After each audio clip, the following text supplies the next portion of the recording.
All right, there we go. Let's do this.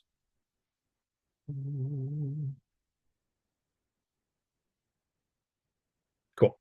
All right, so we're talking about abortion last week, this week, yeah, last week, and then the topic sort of for you to write on are the two arguments that have been presented sort of in the pro-life case and the pro-choice case in a sense, right? Um, they're not actually perfectly antithetical arguments insofar as Thompson's argument really is basically just an attempt to show that abortion is permissible in some cases. It doesn't show that abortion is permissible in all cases by any means. It just attempts to show that in cases that are analogous to the case of the violinist, that abortion would be permissible. And then the flow argument doesn't try to show that abortion is always impermissible either. Um, the flow argument only tries to show that abortion would be impermissible in a case in which it removes a future like ours, holding back any future like ours overriding scenarios or possibilities, right?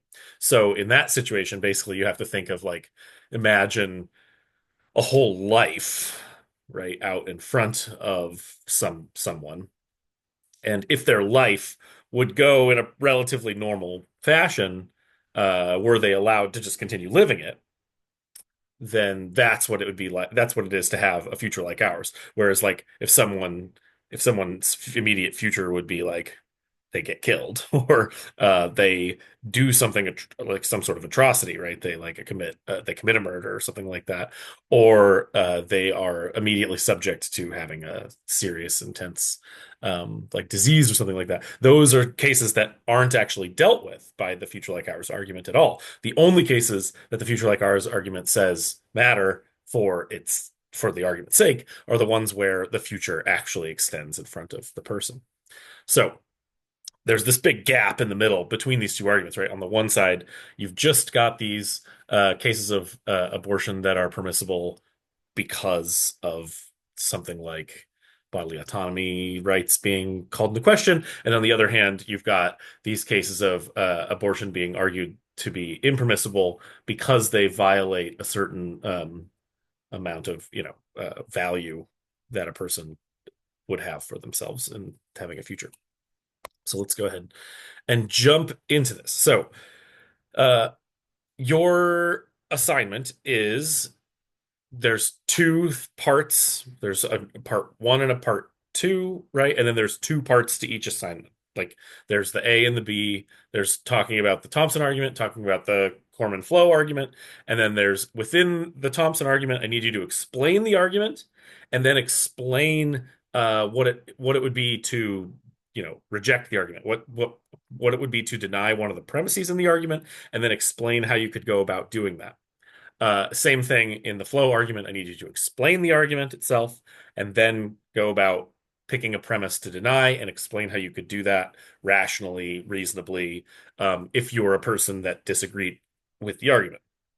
It doesn't matter if you do agree or disagree with the argument as of now for the purpose of this assignment. For the purpose of this assignment, it's just for you to understand kind of how to present an argument that you've read and hopefully ingested, and then how to explain how someone might deny that argument, how someone might say, I don't believe that. And so I just want you to, I mean, and basically what you get to do is just regurgitate what I'm kind of doing now to you, but in a typed out form, which, it will be a nicer way of putting it than me just sort of blathering on, right? You can try and clean it up. You can you're not allowed to use AI to write it, but once you have it written down, you can use AI to fix it up for you. Right? That's something that's super useful. All right. So what are we doing here? The first argument, Thompson's argument, the violinist argument, you're going to have to explain it. So, what exactly is it that you're going to explain? Well, you're going to need to explain the violinist scenario really quickly, And then you're going to want to explain each of these premises.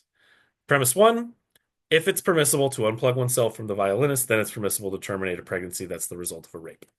All right. In order to explain that, explain the violinist case, explain what would be happening in the case of a person that became pregnant due to a rape, right?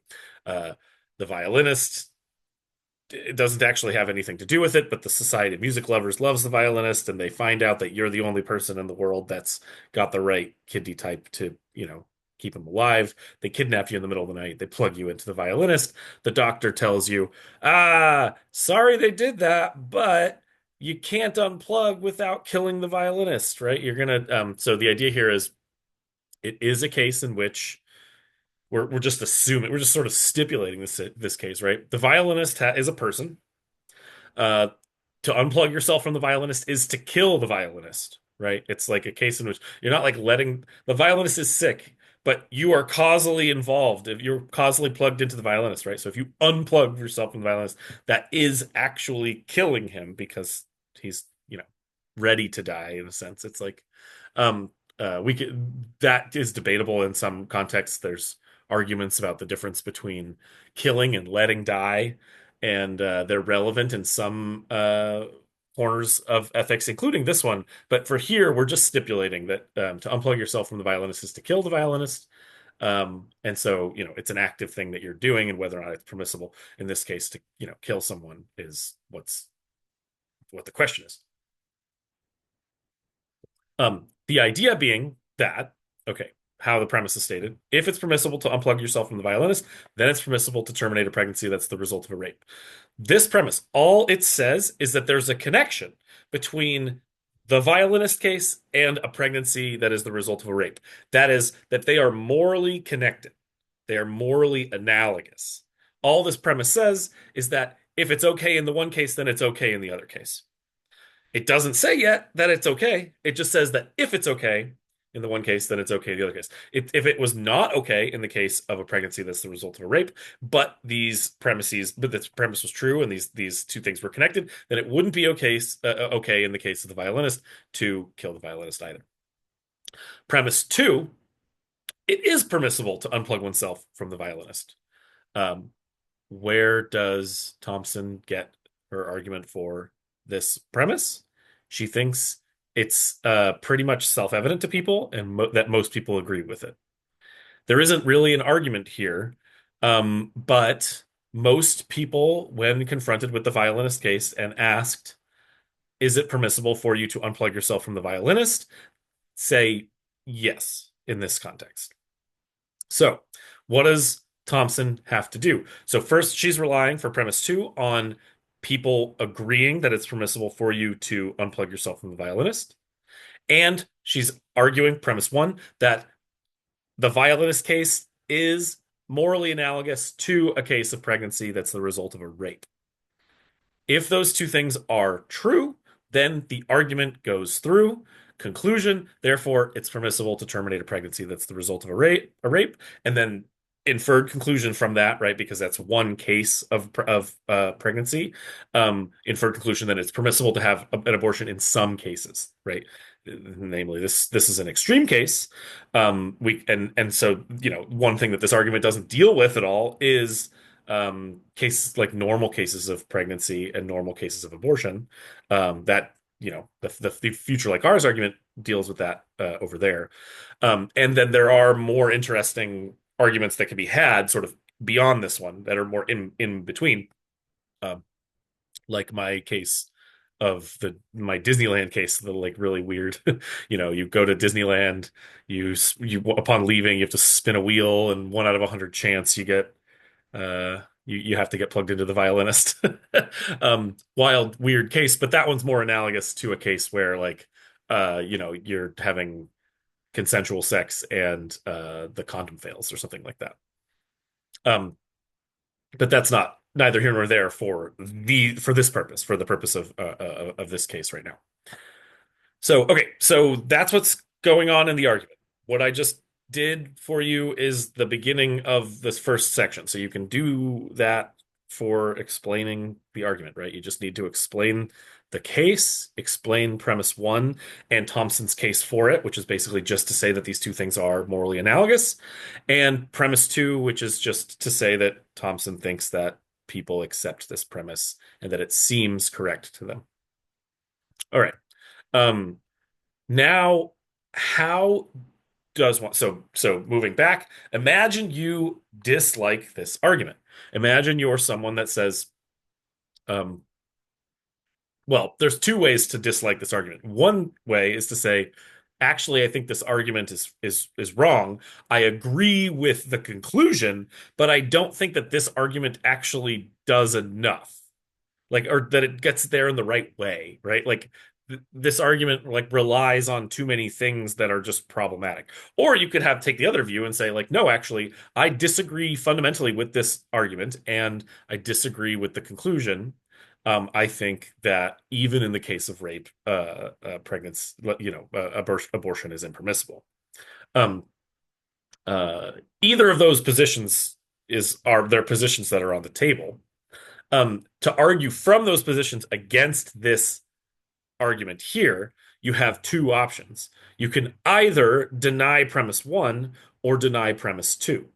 If you deny premise two, that's to say, actually, it's not permissible to unplug oneself from the violinist. That would be basically akin to saying something like maybe that even a pregnancy and the result that results from a case of rape, the person that's there is sort of infinitely more valuable, and so you ought not to harm or kill that person in any way, even though that person is, a burden on your body or something like that, that their value outweighs your burden or something like that. Same thing in the violinist case, right? You're plugged into the violinist now. That sort of sucks, but the violinist's life matters. It's a life. It matters. So you ought to stay plugged into that violinist. Something along those lines can be argued for, but most people still will just say, no, I think it's permissible to unplug yourself from the violinist. You don't have to stay plugged into the violinist. Why? Because of Thompson's ultimate position. Thompson thinks that in the case of the violinist, uh, there's a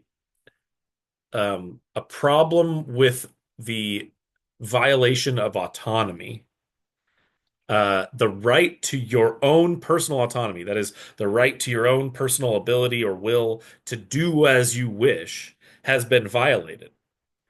And in that case, because the person whose life is reliant on you doesn't have a right to to violate your autonomy, even though they have a right to life, they don't have a right over your body, right? They don't have a right uh to your continuing to keep them alive in a sense.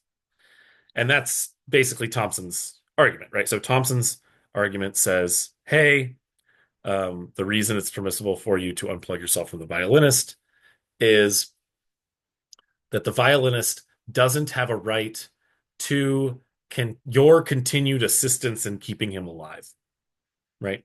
He does, let's assume he has a right to life, but his right to life depends upon your continuing to give him access to your kidney, basically. He doesn't have a right to that, right? And his right to life doesn't automatically give him that. So, for Thompson, it's really nice of you to continue to be plugged into the violinist. In fact, it's a morally incredible thing for you to do to him. It's so nice. And Thompson wants to make this really clear. Being really nice is a morally praiseworthy thing, but it's not something that's morally required. She makes a distinction between things that are moral requirements, that is, things that you have to do in order to be a moral person at all, right? You don't want to be an immoral person, and things that you can do in order to be like a super morally praiseworthy person, right? Someone that's really, really good. Um, if you want to be praiseworthy, you should stay plugged into the violinist. If you want to be morally just fine, you're allowed to unplug yourself from the violinist. If you want to do something terrible, you purposefully harm the violinist, right? That would be, that's the opposite side. All right. So, that's like you can try to deny premise two, but to deny premise two, you have to give a kind of argument against Thompson's view there that the right to life that the violinist has doesn't sort of automatically give the violinist a right to use your body to continue to stay alive, right? That's her view. Her violinist right to life doesn't give violinist a right to your body, so it is permissible, you are within your right to unplug yourself from the violinist. All right. I think premise two is pretty solid there. Like that is good reasoning. There are arguments against that are more complicated that I don't need to go into now. You can look into them if you are interested. Premise one is probably the premise that you'd want to deny if you were going to deny either of these premises in this argument. Why is that? Premise one says if it's permissible to unplug from the violinist, then it's permissible to terminate a pregnancy that's the result of a rape. Premise one depends on these two cases being morally analogous. Being morally analogous means that they have all the same moral factors or features involved. Uh, because the violinist case is so out there, and the case of a pregnancy due to a rape is so not out there, you might think, well, why in the world should we think that these cases are morally analogous? One case is something that would never happen. One case is something that happens all the time. Well, part of Thompson's point was to try and construct a case that was a little bit weird to get us out of our heads, to get us out of our minds and hearts, and get us out of the feeling that we have when it comes to thinking about the ickiness of a case that is like a pregnancy that's the result of a rape and whether or not abortion is moral in that situation. Also, to completely avoid the question of whether or not a fetus is a person. She wants to just assume, let's just assume that they are, right? Let's assume that a fetus is a person. And so that the person has a right to life. In that case, she wants to say, even in that case, that doesn't mean that the fetus has a right to use your body, because those are two different things. And the right to use your body in order to continue your right to life is not something that you necessarily have just by having a right to life, right? That's Thompson's point. Um, so here, what you could say though is you could deny premise one, and you could say, actually, I don't think that these two cases are morally analogous. And then you need to come up with a case that sort of explains how they're not morally analogous. How do you do that? Because premise one is a conditional premise, that is, it has the structure if blah blah blah, then blah blah blah, right?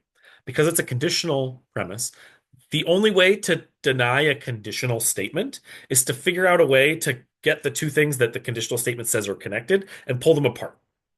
To do that, what you do is you try and come up with a scenario in which the first part, the if part, is true, and the then part is false. So a scenario in which it's true that it's permissible to unplug yourself from the violinist, but it's false that it's permissible for you to terminate a pregnancy that's the result of a rape. And what you need there then is like, what can we add to this situation? Right. What can we add to the situation that would make it the case that it's not always permissible to terminate a pregnancy that's the result of a rape, but it would be fine to terminate to unplug from the violinist? Like, or what exactly makes the two cases disanalogous? Lots of people have said lots of different things about this. On the one case, you might say, like, look, the violinist is just some Joe Schmo that's out there in the world, right? Maybe he's famous or not, but it doesn't really matter. He's not related to you, but the fetus is related to you. That makes a moral difference. You have special obligations to people that you are in direct familial relations to. So this case is not analogous. Now, that's an interesting idea that you do you aren't it's not permissible to terminate a pregnancy as the result of a rape because you're the mother of the fetus or something like that. Whereas it would be permissible to unplug from the violinist because you're not the violinist's mother or brother or sister or anything like that. But we can imagine a situation in which that was the case, right? Let's just change the violinist case a little bit. Imagine the violinist is your long lost twin, right? You didn't even know you had a twin, but the reason that you were so like perfectly in line with the blood plugged into the violinist is because the violinist is your long lost twin. Um, so now you're reunited with your long lost twin. You're related. Does that change the moral facts? It's hard to say, right? If the violinist were your long lost twin, does the fact that the violinist is now related to you make it the case that you ought to stay plugged into the violinist? Or would it still be permissible for you to unplug yourself from the violinist? I don't know there. I think probably it still seems that I mean, it seems to me permissible for you to unplug yourself from the violinist. And the idea there being the, long lost twin, you've never met this person. The same kind of thing goes for a fetus, right? The fetus is not a person that you've met or that you know yet. They are connected to you, but they're not a person that you know. Um, Other kinds of cases. So one thing that you can't do here is like give a certain kind of argument that says it's fine to unplug yourself from the violinist and it's fine to terminate a pregnancy that's the result of a rape, but for other reasons, right? That's not to give an argument against premise one.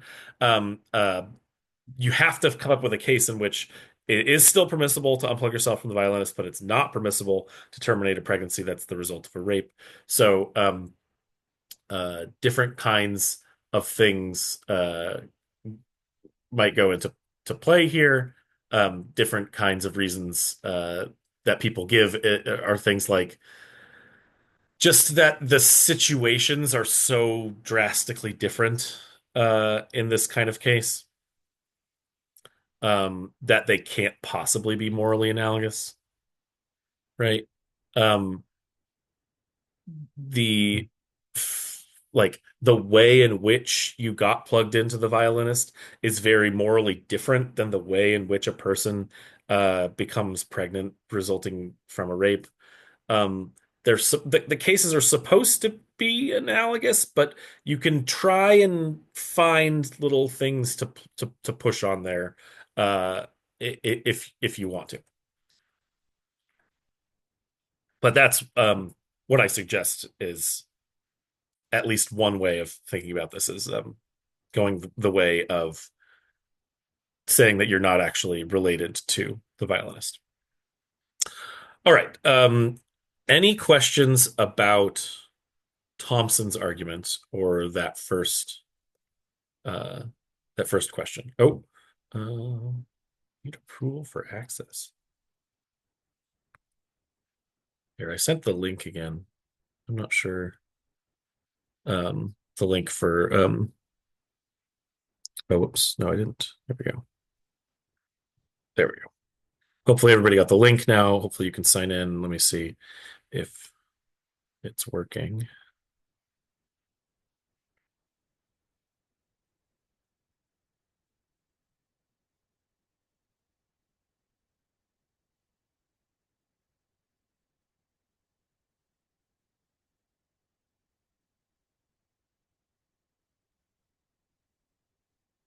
Still no responses. Interesting. Why is this not?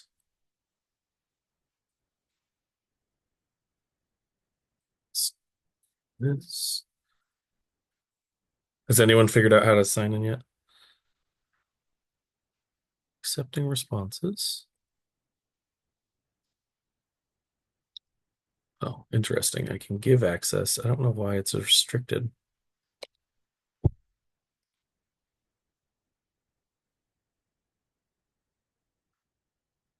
All right, you all have access now. Review, respond. Review. Okay. Oh, there we go. I think I just changed it to anyone with the link. I think Google Forms has shifted. Cool. Now hopefully anyone can sign in. All right, let's move over to the next case. Still says we need access. Yeah, try it one more time now and see if it's working. Right. Now that that's taken care of, does anyone have any questions about the Thompson case or what they need to do in the assignment um, dealing with the Thompson case?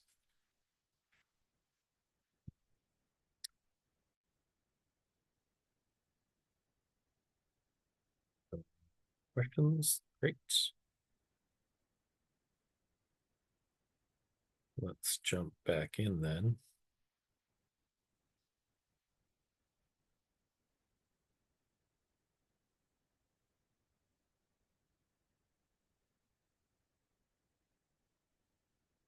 All right, next case. Corman's future like hours argument. So the future like hours argument is again on the other side, right? Thompson's case is trying to argue that there are some cases of abortion that are morally permissible, very select few. You can push that further, but Thompson's argument is just supposed to be focusing on those cases because her main opponent is basically just someone that's saying that abortion is always impermissible. Um, but she doesn't want to make the claim that it's always permissible, right?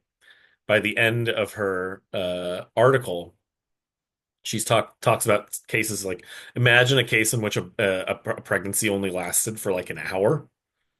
In a case in which a pregnancy was so short, like it would seem really like morally problematic, I think, to end the pregnancy like right away, right? Like within an hour. If it was just like a really like minor thing that happened to you and all of a sudden a new person was there, if the person is a person and has rights, like it'd be a problematic.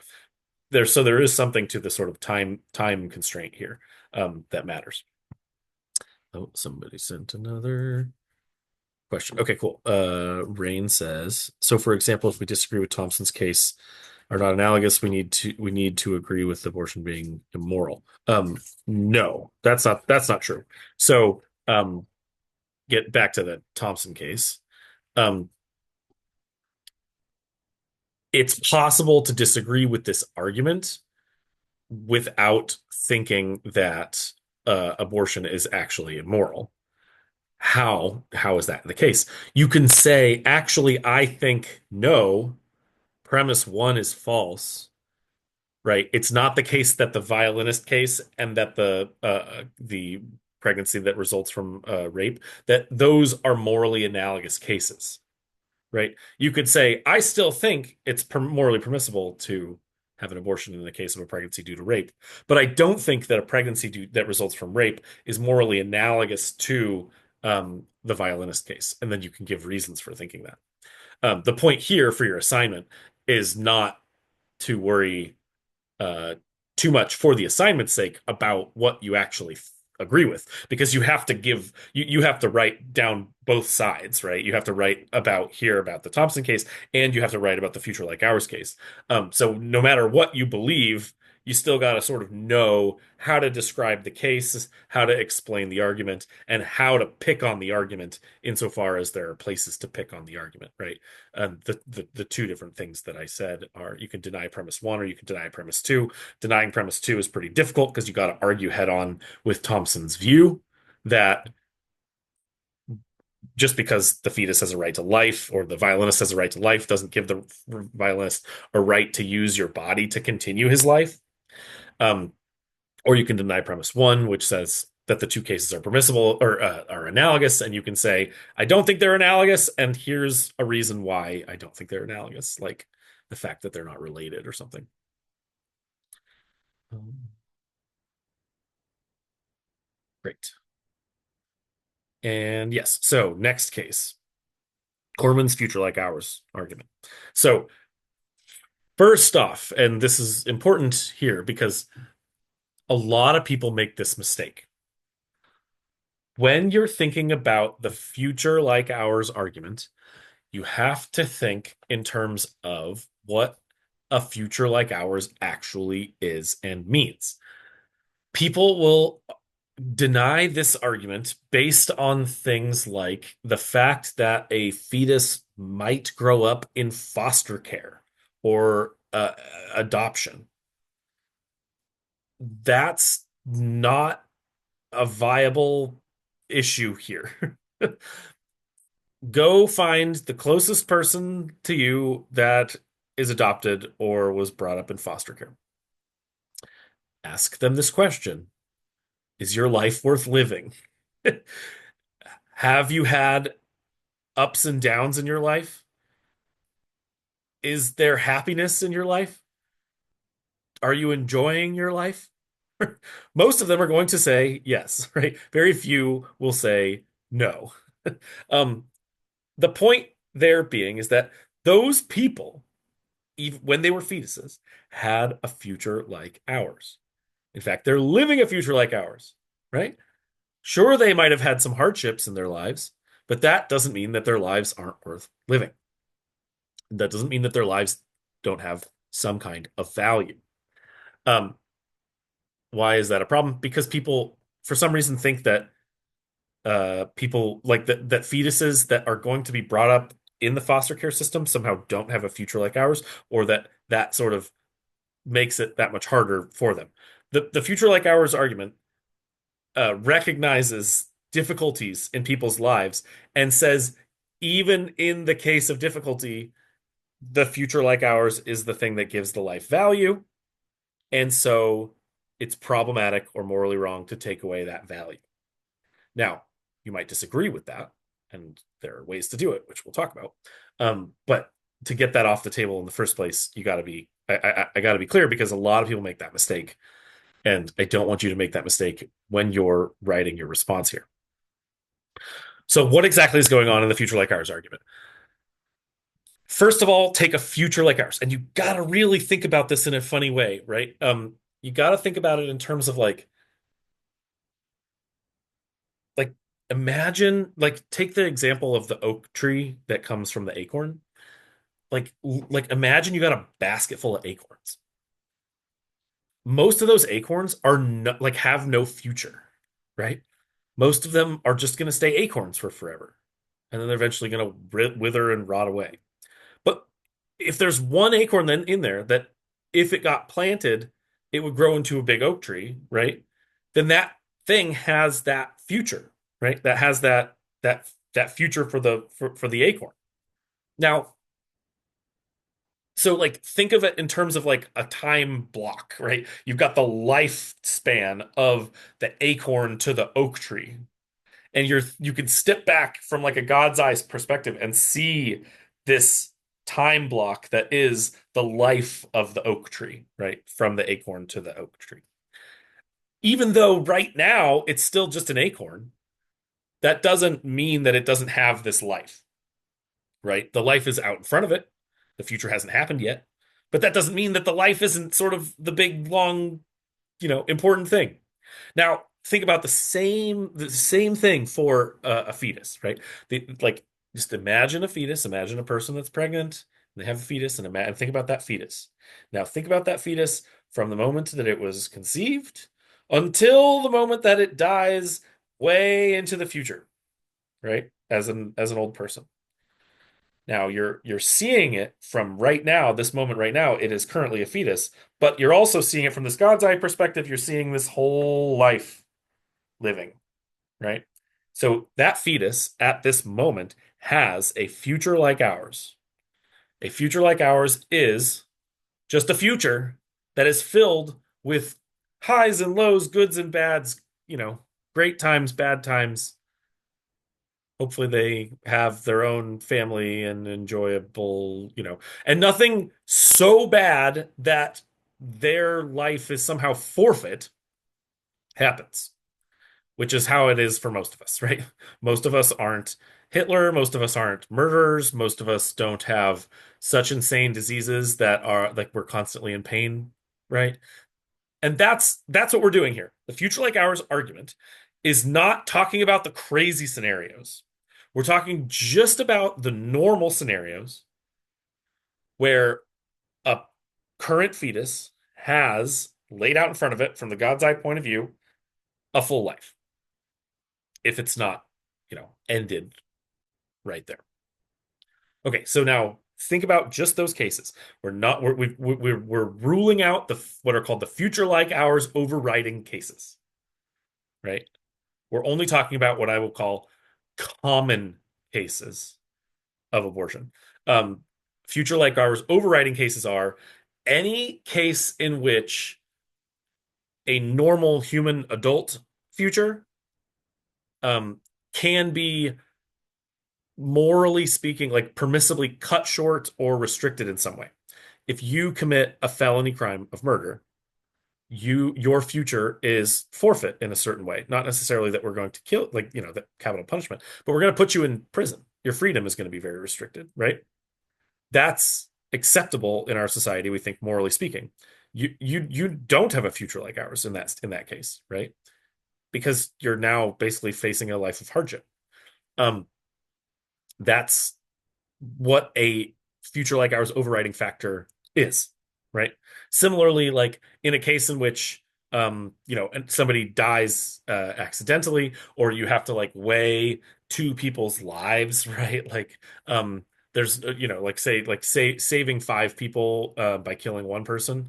Um, the one person's life is like matters, right? But this is a future like ours overriding factor.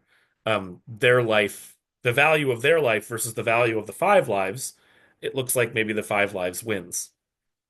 Uh, Hopefully, you've been watching the lectures on utilitarianism.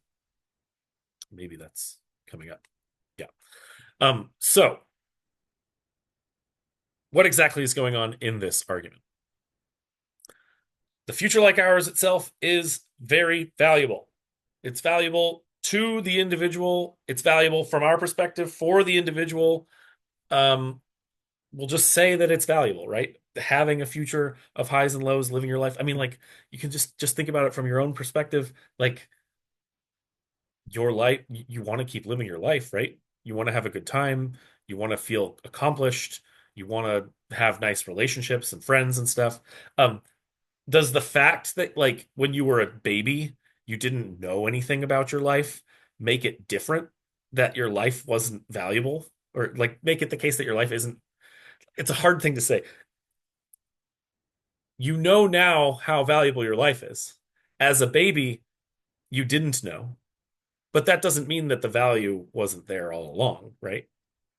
Like as a baby, your life is still super valuable. In fact, we see that all the time, right? Like if a baby dies, we think, "Oh my gosh, it's like worse than if an old person dies." Because why? Well, because there was so much potential there. There was so much potential life for this baby to have. It's part of the thing that we think is so sad about it, right? Whereas a person that dies in their older age, we think that they had the chance, right? They'd lived a whole life. The person that dies in the middle of their life, oh, it's more of a bummer than dying in old age because you had so much life left to live.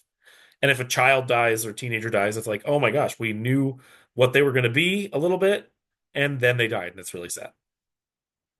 So the idea here is supposed to be something like that, right? Like we're just going further back, right? We currently now know how valuable life is. I know my life's valuable. You know your life's valuable. I know your life's valuable. We go back to when you're a baby, same thing, right? You didn't know then that your life was valuable, but it was valuable. And we all see that babies' lives are valuable. Now just take it further back to the fetus. Okay, now you got the fetus. Well, the fetus is going to continue to develop into the baby, which is going to develop into the person, which is going to develop into the old person that dies. But their life is valuable, right? Like from that point on, it still is a valuable thing. So that's what a future like ours is, and that's why we think it's a valuable thing. And so you end up with premise one. If someone deprives a fetus of a future like ours, then they have done something immoral. Why is the thought there? Very basic premise, very basic background idea. If you take away something valuable from someone, then you've done something wrong to them. right? Like given that there's no like ifs, ands, or buts, right? No reason for taking it away from them. Um, Premise two, common cases of abortion involve depriving a fetus of a future like ours. Conclusion, so common cases of abortion involve doing something immoral.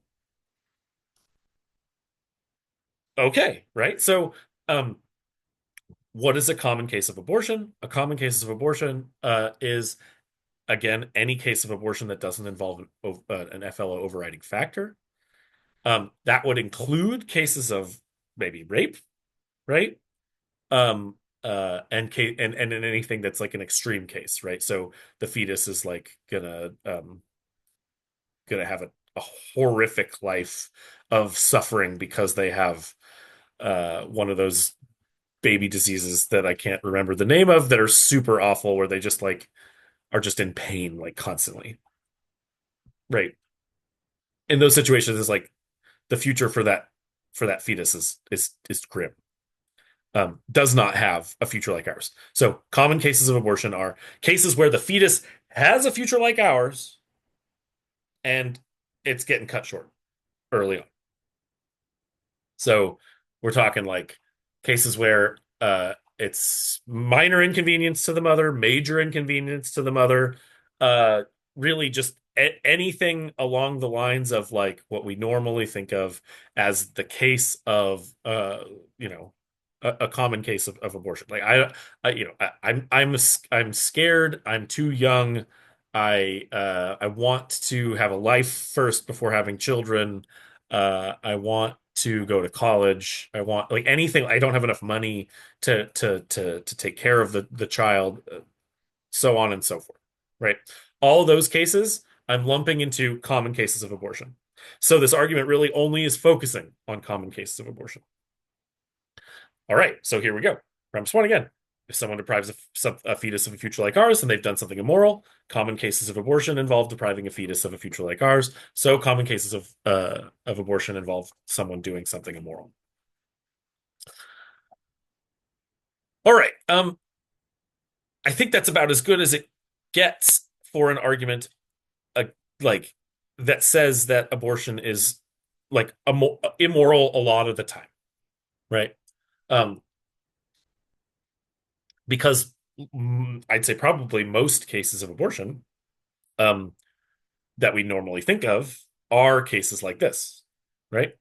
There are probably lots of cases where, you know, a woman gets pregnant and then gets some other disease like cancer, and then the abortion has to be performed in order for the woman to get better, right? In order to do chemo and stuff. You don't want to be on chemo while pregnant. That would be awful for the fetus itself, right? Also, so your life is at risk, and so that's a future like ours overriding factor, not a common case of abortion in this case. So we're just focusing on the common cases. Um, I have a hard time seeing the flaws with this argument, but I think that there are good ways to argue against it. What are those ways? So, first, just to sort of lay it out there, premise two is not really something you can deny. Premise two says common cases of abortion involve someone depriving a fetus of a future like ours. That's just sort of baked in to the definitions. A common case of abortion, again, is a case of abortion where you're killing a fetus, and it's a case that doesn't involve future like ours overriding factors. So we're talking about cases of normal life hardships involved in being pregnant that are not things like your life is threatened. The fetus is the result of some thing of being forced, right, to have sexual intercourse. And it's not the case that like the fetus itself is in some situation going to be, uh, you know, live an awful life, right? Like where they're and I'm talking awful life in like the most horrific kinds of cases. Like I'm not talking awful life in the sense of like getting brought up as a foster care kid. Um, that would suck. Like definitely would suck. You'd have a hard childhood. That doesn't mean that you're going to have a hard life. It doesn't mean that your whole life is going to be ruined, and it definitely doesn't mean that your life is not worth living. All right. So if you can't deny premise two, what can you deny? You can deny premise one to get out of this argument. How do you deny premise one? Again, this is a conditional premise. So in order to say that premise one is false, you have to pull apart part one and part two of the premise and say, actually, it's possible to have a situation in which you can deprive a fetus of a future like ours, but not do something immoral in that case. Now, what kinds of situations can you come up with to do that? Well, basically, I think that things like the violinist case are cases of this sort. But the violinist case, of course, is a case where we've got a future like ours overriding factor at issue. Um, so, what kinds of cases am I thinking of? Cases in which an individual's future like ours, FLO, depends on something else that they do not have a right to. So we can all admit if you've got a future like ours, there's something super valuable that you have. And if someone takes it away from you, then they've done something immoral. But if having the future like ours that you seem to have depends on someone else or something else that you do not have a right to, then it doesn't seem necessarily moral if nobody grants you the thing that your future like ours depends on. So let's give some sort of really silly, insane example. Imagine you've got a baby that has a future like ours. It will be the next Einstein. No, hope not. I don't know. The baby will be the next Einstein. But the baby's sick. And the only thing that the baby will keep the baby alive is the entire gross domestic product of the United States. We have to throw all of our money at this baby. That's the only thing that will keep it alive. Has a future like ours if we throw all of the money at it, right? Throw all the money at the problem.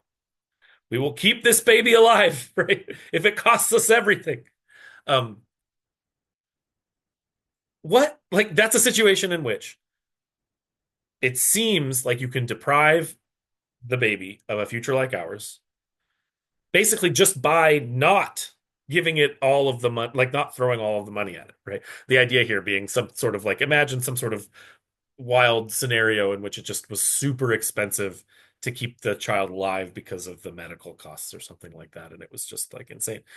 We don't actually know what the child's future is going to be, but we can just stipulate, right, for our sake that it's going to be this great child in the future. But even the next Einstein isn't worth the gross domestic product of the entire United States because the gross domestic product of the entire United States is necessary for a bunch of other people's lives, a bunch of other people's well-being.